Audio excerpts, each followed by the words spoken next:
Morning मित्रांनो, राज्यसेवा पूर्व परीक्षा 2022 ला हा क्वेश्चन विचारला होता। दोन समतल आरशांमध्ये एक मांजर बसले आहे। जर दोन समतल आरशांमधील कोन 30 अंश असल्यास मांजरीच्या किती प्रतिमा दिसतील? ह्या क्वेश्चनचा आन्सर फाइंड करण्यासाठी मित्रांनो मी तुम्हाला 9वीचं स्टेट बोर्ड रेफर करेन।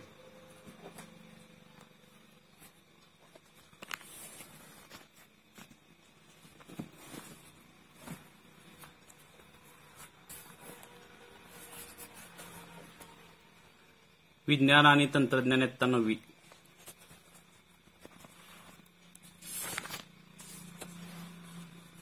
चॅप्टर नंबर 11 प्रकाशाचे परावर्तन,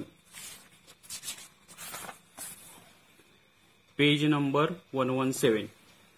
हा मित्रांनो कन्सेप्ट आहे लाईट रिगार्डिंग। हे दोन समतल आरसे आहेत म्हणजे सेम आरसे आहेत आणि ती मांजर कुठे ठेवल्या? इथं। तर या इथं मांजर ठेवल्यानंतर याच्यामधला अँगल आपल्याला किती दिलाय क्वेश्चन मध्ये? 30 डिग्री दिलाय। तर त्या मांजराच्या प्रतिमा या दोन आरशांमध्ये किती दिसतील हे फाइंड करायचं आहे। तर ते आपण कसं फाइंड करूया बघूया। त्यासाठी हा एक फॉर्म्युला मित्रांनो, n = 360 degree divided by a - 1। इथे n म्हणजे काय? आपल्याला मांजरांची संख्या, म्हणजे इथं जर मांजर ठेवली तर या दोन आरशांमध्ये किती मांजर दिसतील याची प्रतिमा फाइंड करणे म्हणजे n, आणि a म्हणजे काय? आरशांमधील कोन। तर आपल्याला क्वेश्चन मध्ये किती दिलाय? 30 डिग्री। आता आपण आन्सर फाइंड करूया।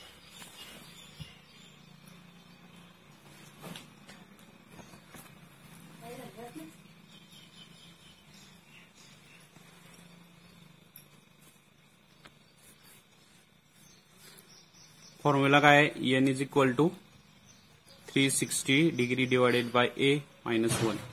a किती दिला आपल्याला?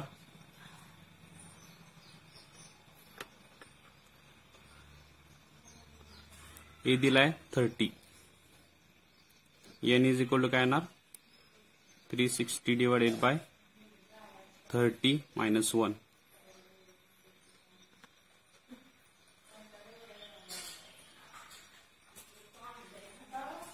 हे सॉल्व करायचं।